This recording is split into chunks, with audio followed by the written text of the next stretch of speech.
It can be manly insurance with up your premium semi-annually. It's all tax deductible, we're fairly incorruptible, we're sailing on the wide accountancy.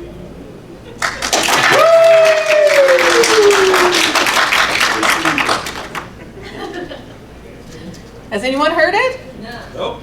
Me neither. Oh, might help if I had my notes out of the little paper bag. We had a double printer failure yesterday. Double printer. So your printer was normal. No, I had 2 printers fail. Yeah, snappy. Yeah, absolutely. Okay. I really miss documentary printers.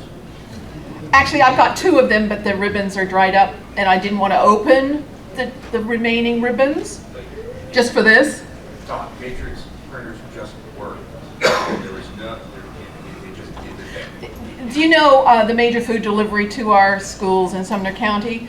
The invoices they leave at the school, the pick slips, are all on dot matrix, continuous paper, blue, shaded, which scans like mad.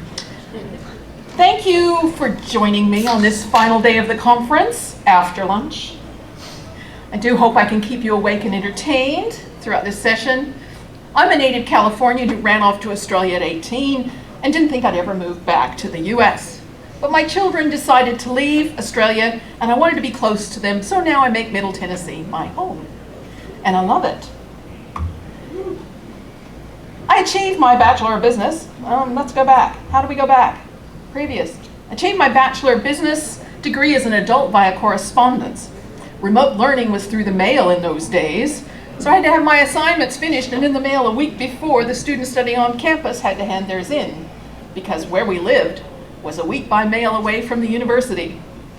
I was running my own bookkeeping business when I studied.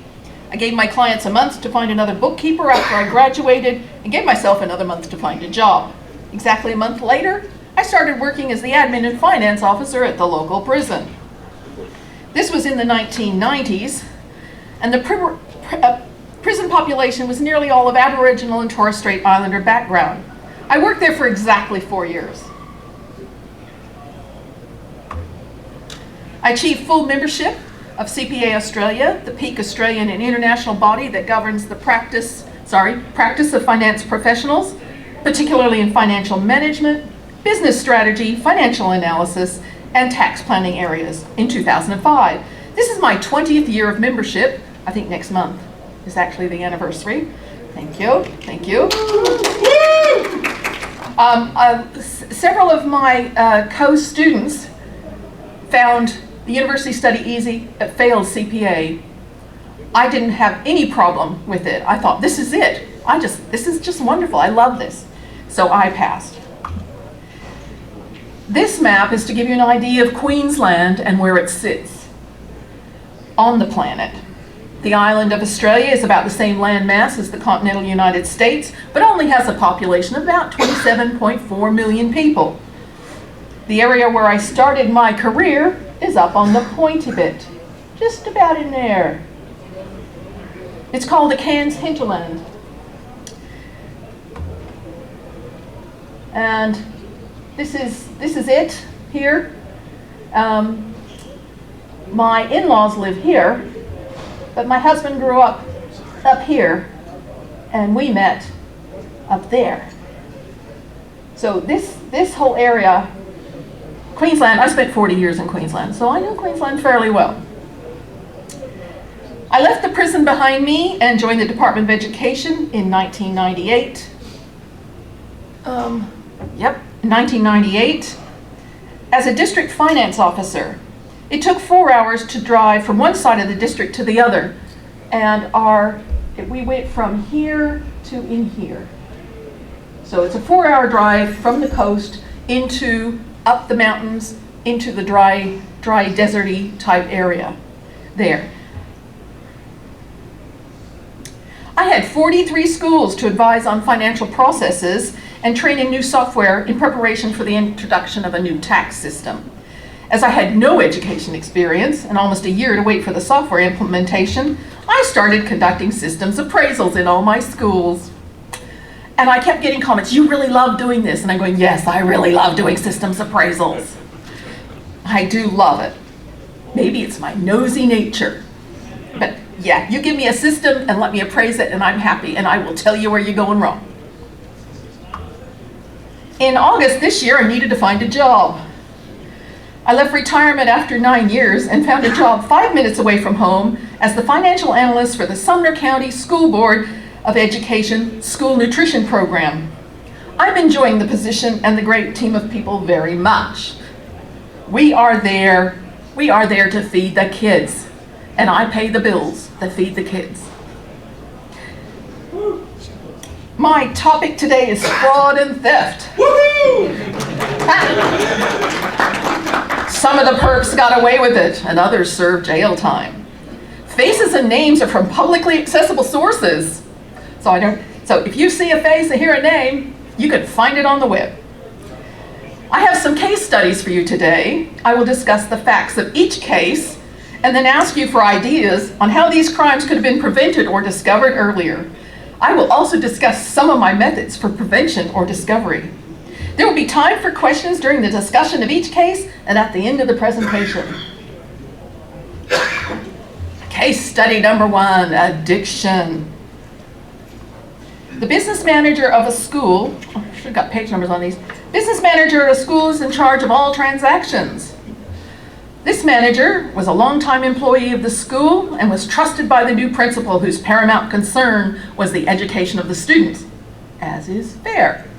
When a parent called the principal about a check, that's spelled Q-U-E, not C-K, that was not cashed, he went on a discovery mission.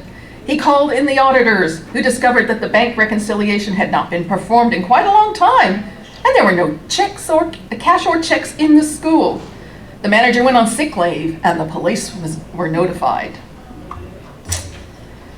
During the police investigation, it became clear that the manager was very controlling when it came to managing the receipts, the banking, and the bank reconciliation.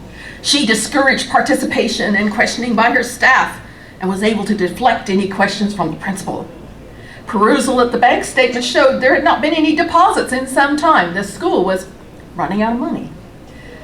When her home was searched, many bank bags with checks and coins were found, but the notes were missing. It was discovered under police questioning that she had developed a gambling habit in the last year or so, which meant she was taking the cash to the local casino and losing it. She was always going to pay the money back out of her winnings. This is a common thought for people with a gambling addiction. So I'll give you the diagnosis. At least 4 of the following incidents, if at least 4 of the following incidents have occurred in the past year, there is a gambling addiction. So the last 3 are the important parts of our addicted criminal. So losing money, but we come back for more because we're going to win. They call it chasing one's losses. Lying to hide the extent of the gambling involvement. Losing important opportunities such as job or school achievements or close relationships due to gambling. And that's precisely what happened here. Younger age and male gender may be risk factors, but symptoms for gambling disorder can begin at any age. Men are more likely to start gambling at a younger age compared to women, but women can progress to problem gambling much faster. That's what happened in this case. Trauma and social inequality, particularly in women, may also be risk factors. Low income, unemployment, and poverty are also linked to gambling disorder.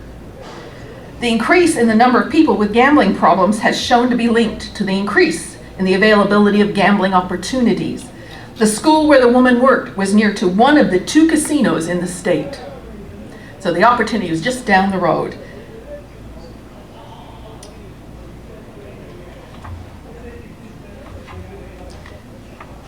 It was discovered that her mortgage and other bills weren't paid either. Debts were mounting up beyond her control. When the investigation was finished, her family lost their home and became bankrupt. She received a custodial jail sentence.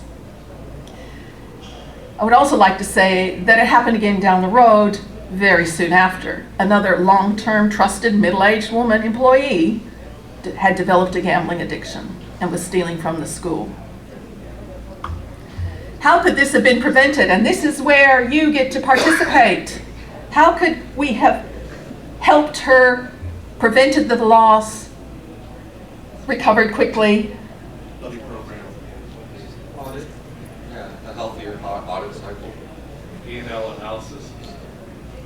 Yes? Yeah? The principal actually did his job as oversight. Yeah. New call to casinos. That is an option I would like. I've noticed, we watch a lot of British TV, and I've noticed the ads for gambling apps. There's so many gambling apps available. You know, get £5 when you first start to bet, and so on. And the lights and the bells and whistles trigger those areas of the brain that don't help with addiction, make addiction possible. So, observation of behavioral changes.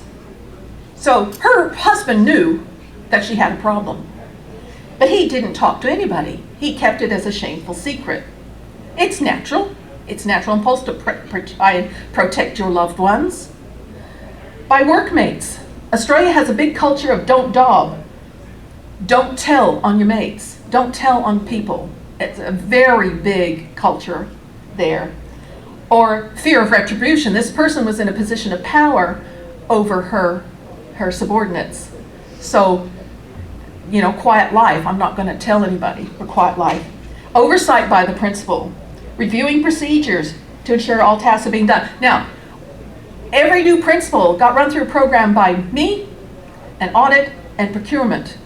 There's no excuse. So if you've never been a principal before, you get this training. If you've been a principal before, you get reminded. So there was no excuse. Insisting on seeing and reviewing the bank reconciliations. Contacting the regional finance manager for systems appraisal or internal audit if suspicious, if you don't want to alert the person. Now, internal audit have back-end software tools that they can go and look without anybody knowing that they've gone and downloaded the school's data, and they're going through it with a fine-tooth comb, and they would have noticed there's been no deposits for the last 8 months or so.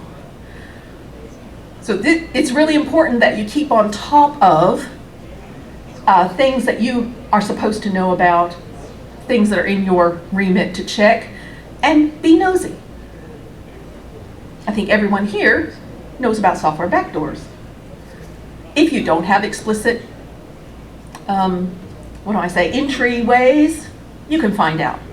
All these schools are now connected. In 2000, they were not connected. By about 2005, they were all connected into central databases, and those people who had access, who needed to have access, could get in there and find out what was going on. And like I said, it happened again down the road. Right, this is a really interesting one. Oh, also too, the best financial management is to ensure other staff members are involved in the collection, receiving, and depositing the receipts received from parents and the public. The manager is responsible for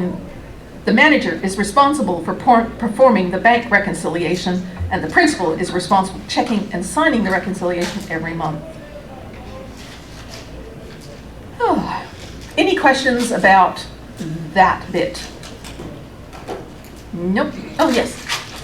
Was the principal just not reviewing the checks, or? The principal was not reviewing the banking. I mean, that's at least once a month, and he was not doing it. Altruism. You can read for yourself, but the important bit is without care for one's own interests here.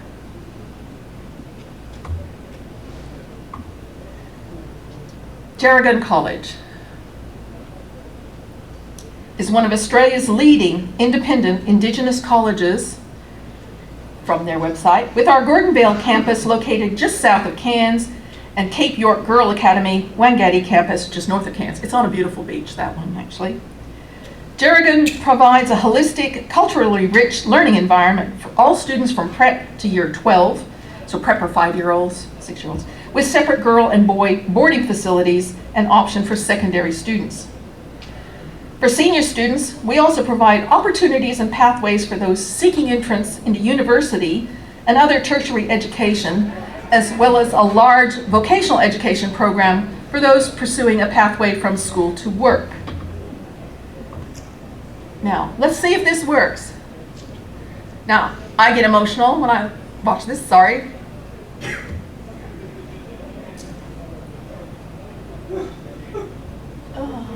Where's my mouse?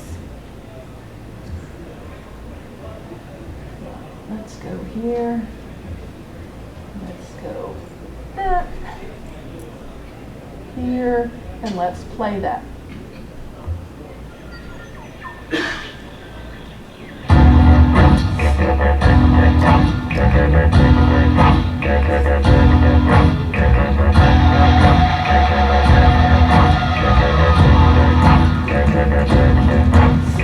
Come from Cairns and the Cape, the NT Yarrabah Torres Strait. We gather here in this place, the history we will trace. Right here where the mountains stand, we will learn and grow on this land.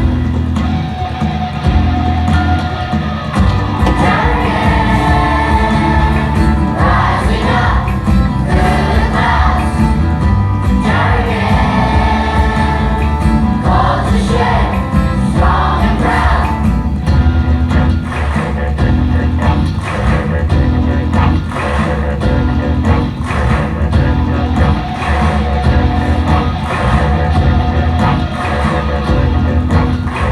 With each other, we will connect.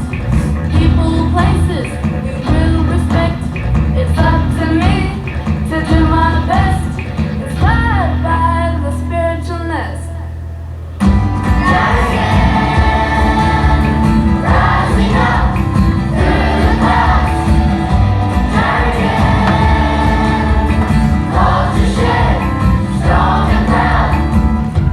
Dangay ikaw ade. Madra.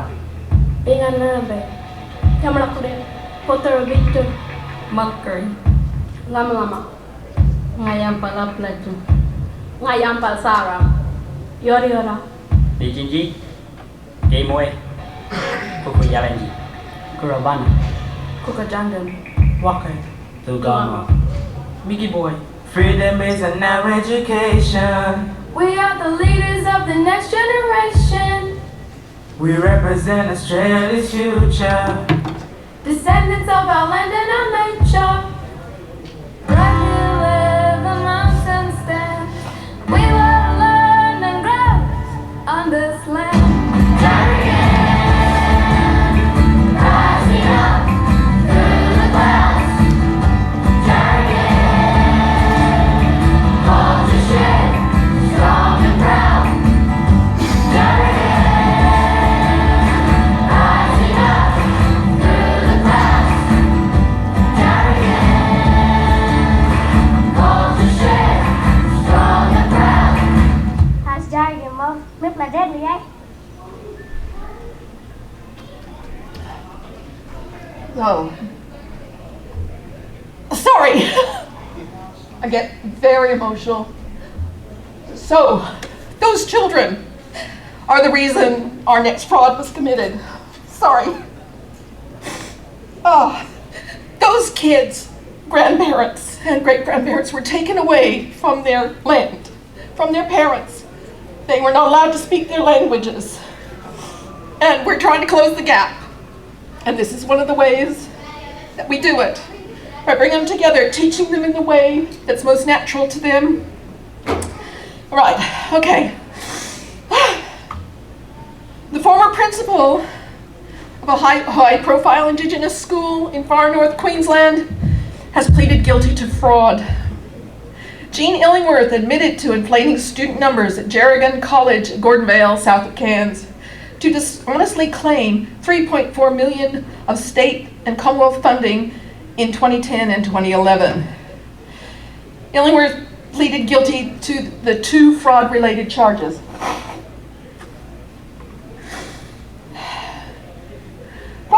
schools is calculated based on core appropriations, targeted appropriations, staffing appropriation, specific purpose appropriations. These appropriations are calculated on attendance, postcode economic status, special needs, including disability, indigeneity, remoteness, etc. Inflating attendance numbers increases funding. She had support from some of her employees. She was in a position of power. Ms. Illingworth was also accused of attempting to pervert the course of justice by interfering with prosecution witnesses.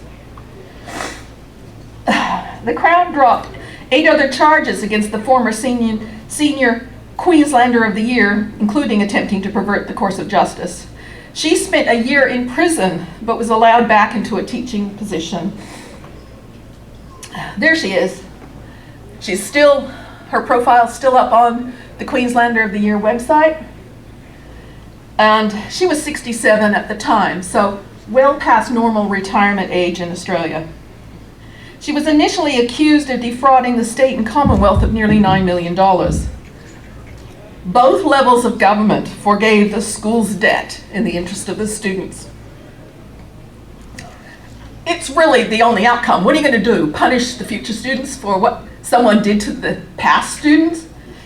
That's not the way compassion works. How could this have been prevented?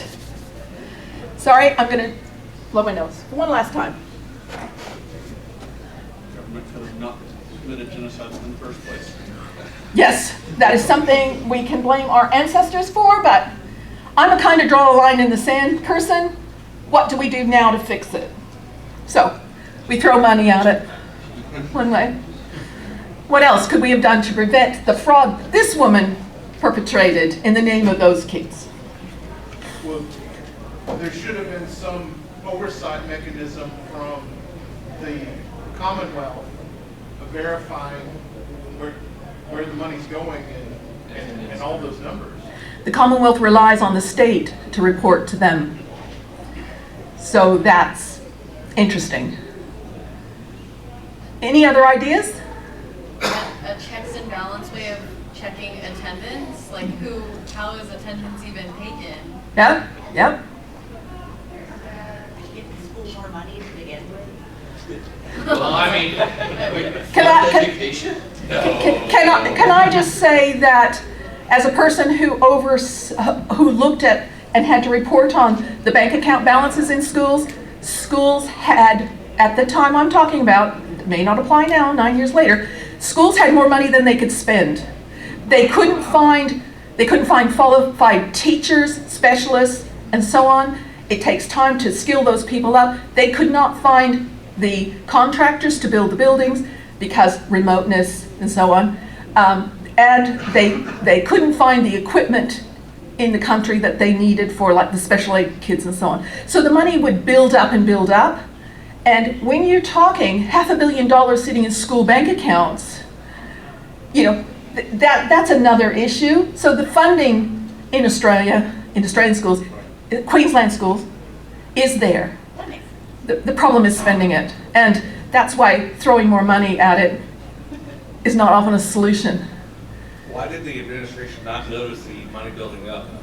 Well, she could spend it. She was building buildings and so on. Where she is, it's not that far away from a major population center with buildings and so on, but many schools are 200, 300 kilometers away from the nearest plumber, for example. To what degree was she falsifying student population? Like 20%, 30%? That's a good question. I have not been able to find out that. I remember all the scuttlebutt when I was still there, and the tendency is not to gossip about other areas, and you only get the story when, you know, finance branch has to do something. And in our case, it was forgive the funds, forgive the clawing back. It's interesting. Not one of you brought up, does she have a supervisor?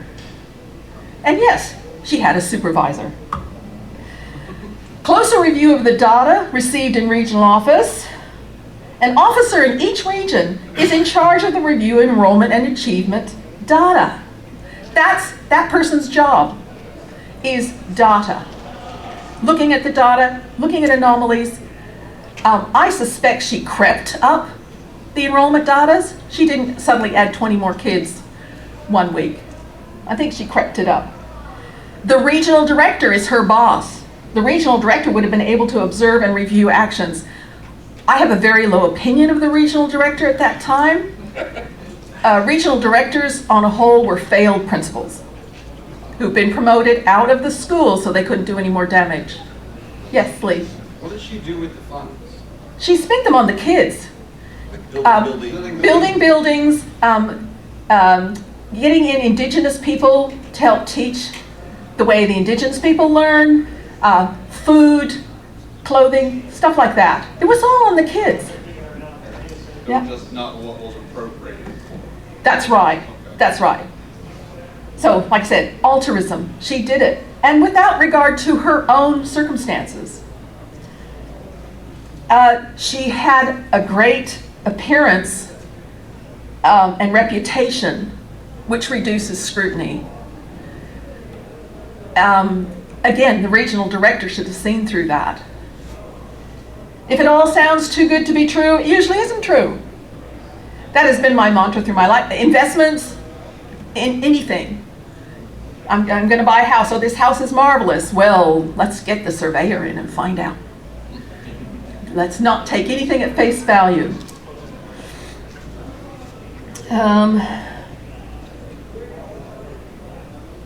Okay.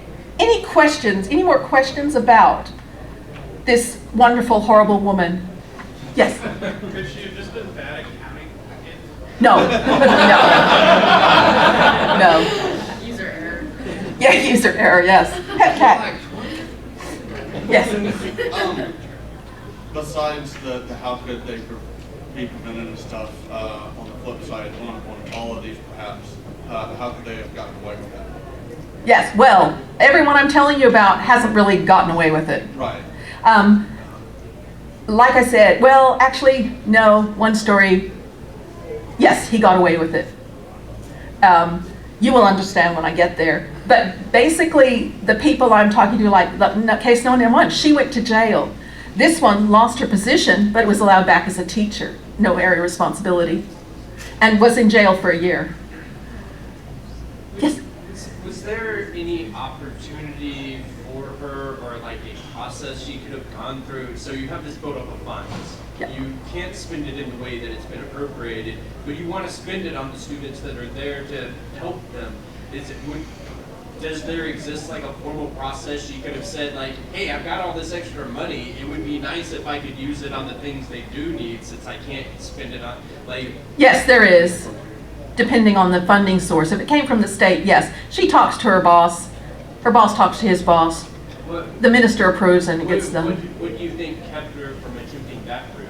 It was too hard. It was easier just to, Spend it anyway.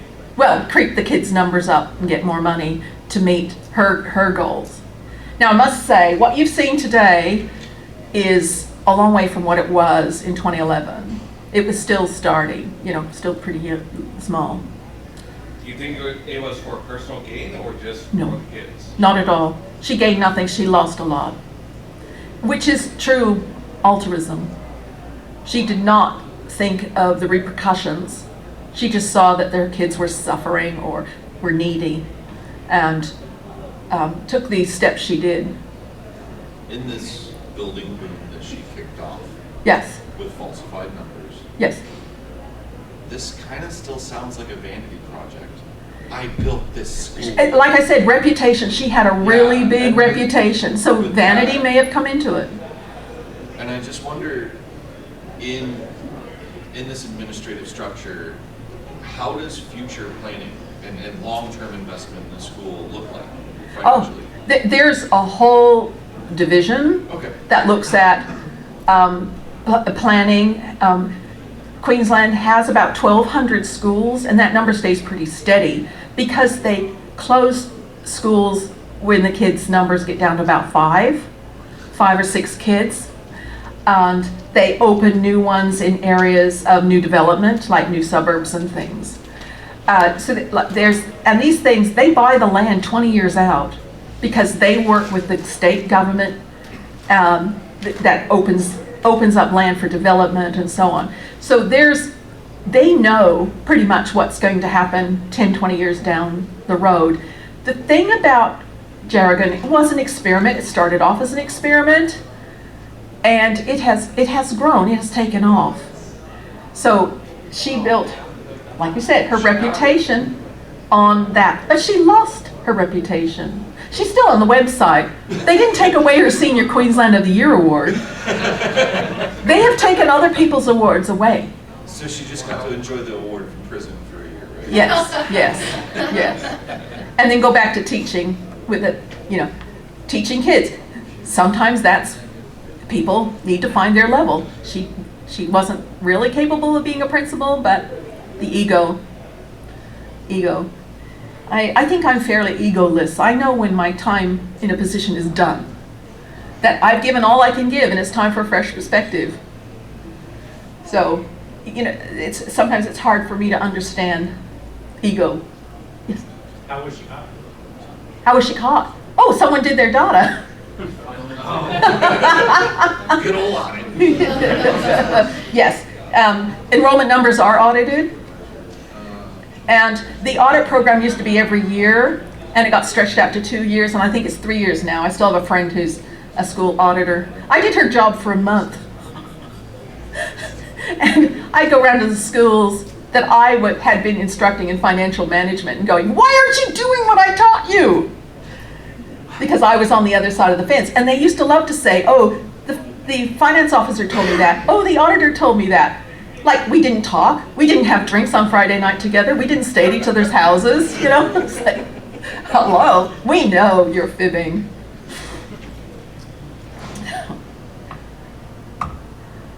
Collusion. Case study 3, collusion.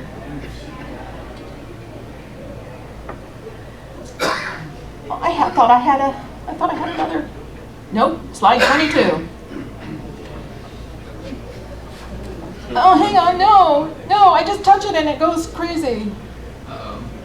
Right, let's go back.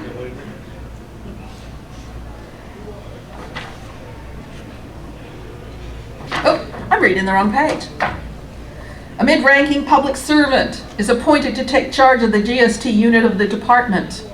This person's first action when appointed from outside the department was to remove all previous procedures that have been provided to the 1,200 schools in the state.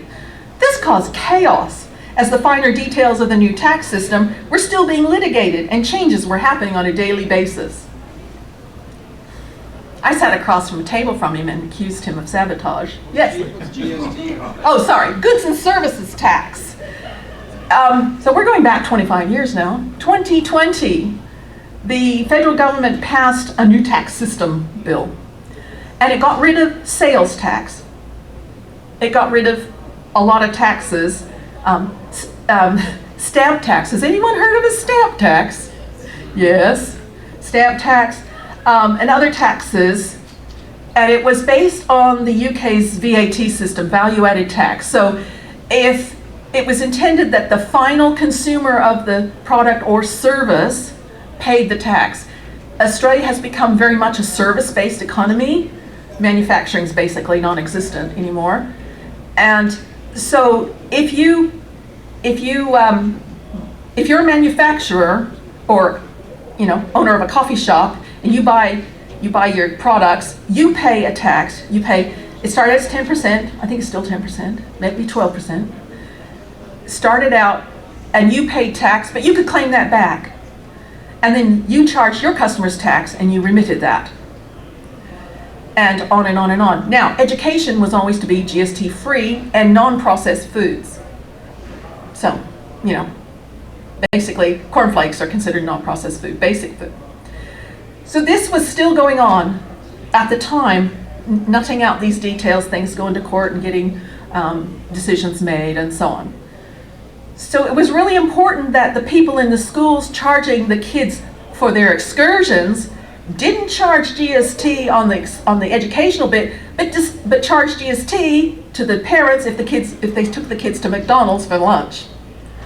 So it was quite complex for these people, and you got to remember that these people in the schools, quite a lot of them had started out as parent volunteers and worked their way up into the financial manager or the school business manager position. So it was really important that we have clear guidelines. So I sat across from this guy and a group of my peers, and they're all waiting to see what I'm going to say, because they know I'm going to say something.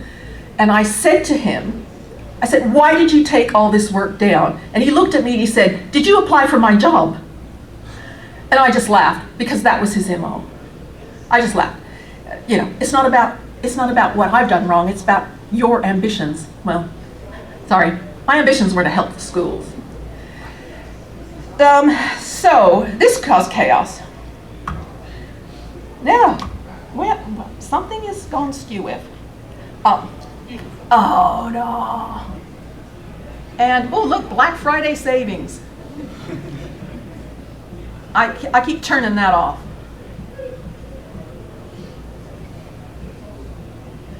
All right, back up to 20, 21.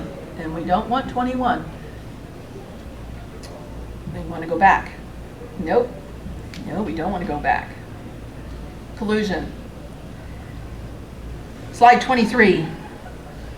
This man, we'll call him Chris, because that's his name. He was caught creating false travel claims, forging work invoices for overnight stays. He had a mistress when he came to the department, and he arranged for her to be appointed to the area that approved payments. Because he was a golden boy. He was a fat sleaze, if you ask me. Both were caught a short time after this fraud began, when a lower-level employee noted that the claims were not to the standard she regularly saw. He wasn't a very good forger. The woman in the case was encouraged to resign before being fired. I watched her come out of the chief finance officer's office.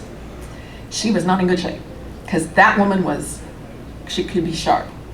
The man was fired and subsequently pleaded guilty to 1 count of fraud in the Brisbane's Magistrate Court after a Crime and Misconduct Commission investigation. Now, the Crime and Misconduct Commission it's changed its name since then, but it investigates fraud and corruption in public service. He complained in a radio interview that he had been persecuted for political reasons. They investigated again. Further investigation revealed that the claims were unfounded. Funny that. I personally know this man, worked with him, and his MO was always to attack and deflect. He came to the department from the Victims of Crime Association of Queensland, where he'd been representing the claims of victims of crime. So he thought he'd commit some himself. He was married at the time, with a child and another one on the way. His wife remained with him at that time. I don't know. He is currently running a consultancy business as a sole trader in Queensland and lists his time with the department as an asset. It's up there on his website. He's also been a landscaper because he couldn't get a job after he got sacked after he got investigated and so on. I was like, oh, the hubris of it all. Just looking at he's thinner now because he probably doesn't make much money.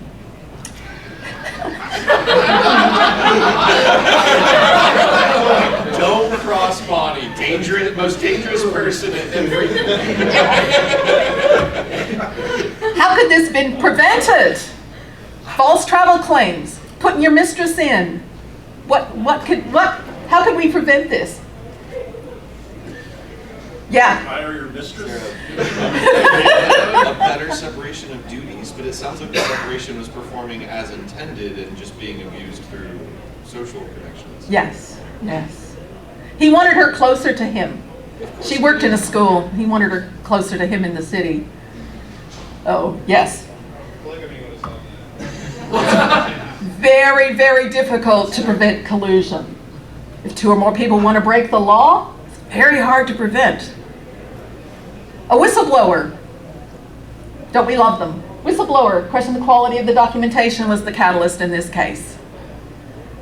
Honestly, I have no answer to collusion. Can't even say the word. I have no answer to it. Like I said, if someone in power wants to game the system for, a few $1,000s, honestly, if I'm going to commit a crime, it's got to be in the billions because I want to be able to flee the country and live comfortably for the rest of my life. And as I get older, that gets less appealing. I looked at his face on his LinkedIn last week, and I'm going, brings back those memories. So, are what you saying that what you said earlier about leaving Australia for your kids? Yes. Is that true or not? That is true. That is true. I'll tell you about my kids and my grandkids. I can talk forever about my kids and grandkids. My children are part of the great brain drain exodus from Australia. So anyone with any gumption generally leaves if they haven't got a parent's business to inherit. So my son ended up consulting for a UK company, and he consulted all around. He went to Israel and South Korea and India and so on. And they said, oh, we're going to send you to China. And he's going, nope. He was working in France as a consultant at the time, so he quit the consultancy firm and went to work for the firm he was consulting for. He got his computer systems engineering degree. So basically it's the same as Mark, but Mark had to do 2 degrees, and they changed when my son got there, and he did it in 1 degree. And he was living in Grenoble, great university town, bought a flat, met a girl at a party. End of story. 14 years later, they got 2 girls and a house that they're going to have to move out of while it's renovated. Now, in the French Alps, it is absolutely beautiful. And now that I'm working, I will not get to travel there as often as I usually do. So I like to go over and babysit the grandkids. I can only go in during school holidays, and my daughter-in-law saves up all her mending for me. I cook, and they go out and have date nights. So I love it. I love the girls. The oldest one is 11, going on 13. So that's really interesting. And my daughter, I took my daughter and my husband and my mother on a Caribbean cruise in 2010. My daughter met a man on the boat, also traveling with his family from Green Bay. They're married. They have a 2.5-year-old. She works for Tetra Pak. She's in charge of talent recruitment and retention for the Americas. For the Western Hemisphere, she works from home, makes a boatload of money, and has a house husband. So, as far as I'm concerned, she's got it made.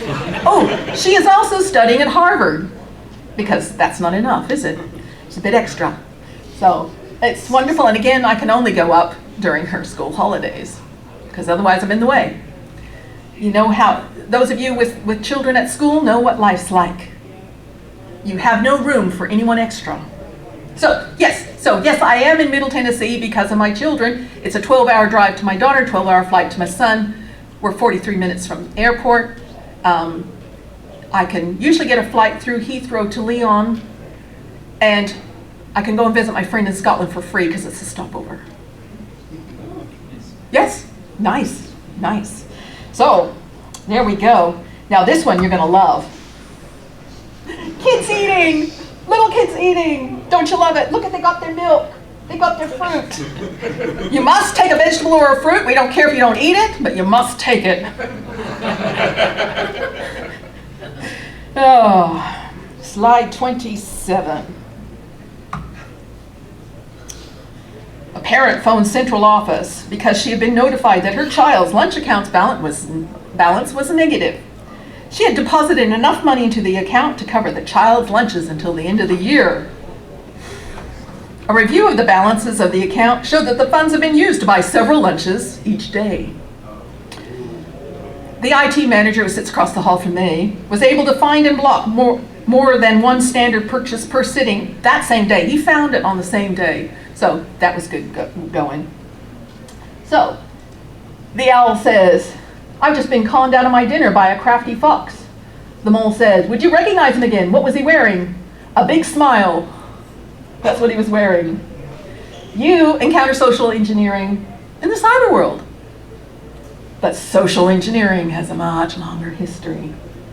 This is about being a con man.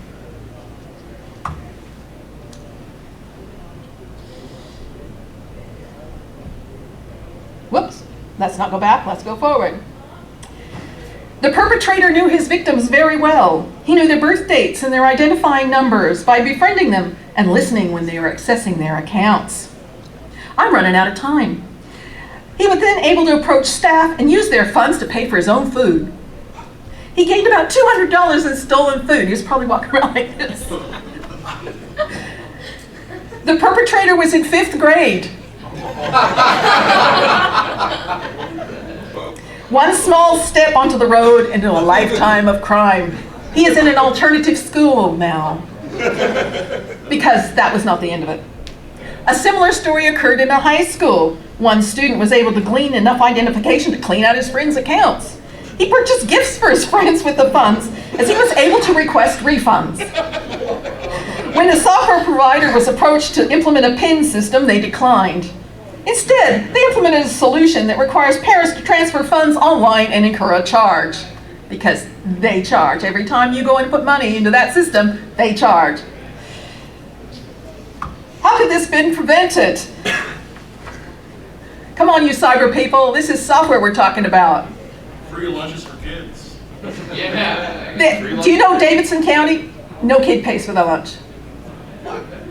No, their socioeconomic status is so poor, no kid in Davidson has to pay for their lunch.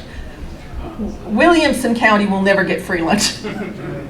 There's a summer school feed the kids. Oh, I can't remember what, but they go into schools that are particular schools that are in low socioeconomic area during the summer and provide food.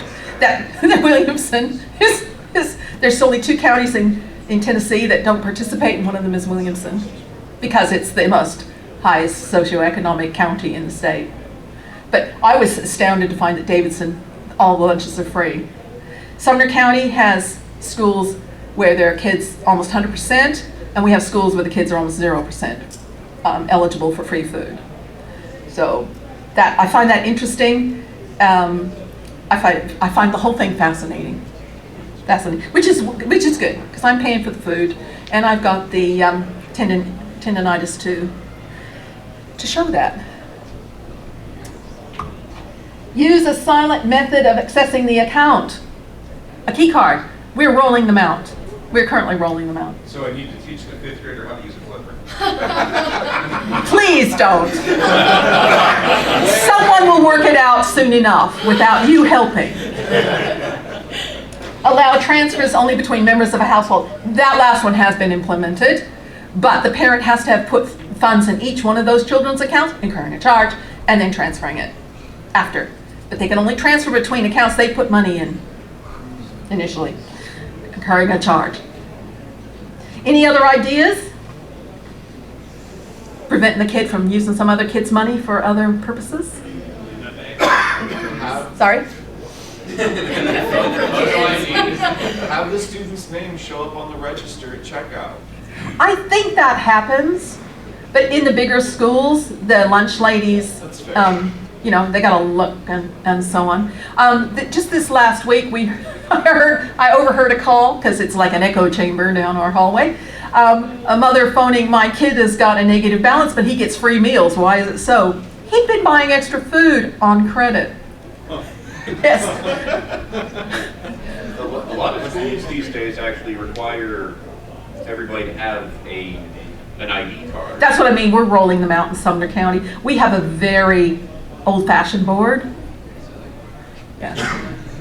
Do you believe that every bill I pay is a printed check? Yeah. Yep.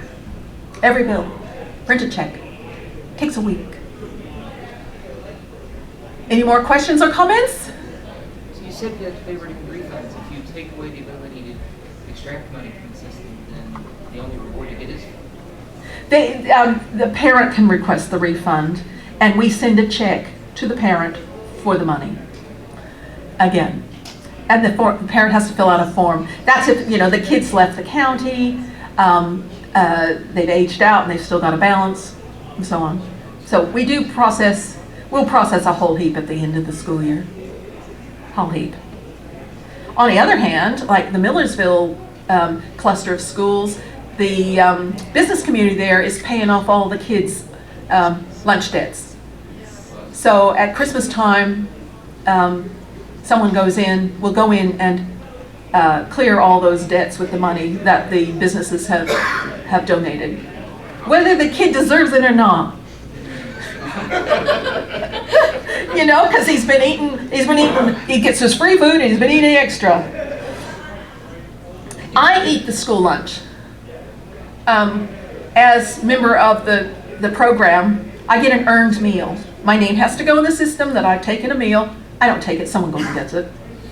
But I eat a primary school's lunch allowance. And I must say, it's enough for me. That's my main meal, because Mark doesn't have a job. So that's my main meal. I can eat peanut butter and honey for supper. And I've had my balanced meal for the day. So, you know, they're not skimping the kids, that's for sure. The primary school. I'm eating primary school. And one thing that surprises me, having got grandkids in the French system, where a 5-year-old cries because her mother doesn't give her lentils fast enough, that the difference in the meal between a kindergartner and a grade 12 is quantity. There is no difference in the actual meal. They're not encouraged to try new tastes or anything like that, because it will end up in the garbage. So, I struggle. They're balanced. They're low sodium. They're going to be even lower sodium next year. They're low sugar. They're whole meal everything. Have you ever eaten pizza on a whole meal base? Every Wednesday. Every Wednesday. So I find it really fascinating, and I run out of time. I've got one more, but I need to finish? Yeah, all right. So, come to me later if you want to hear about the last one.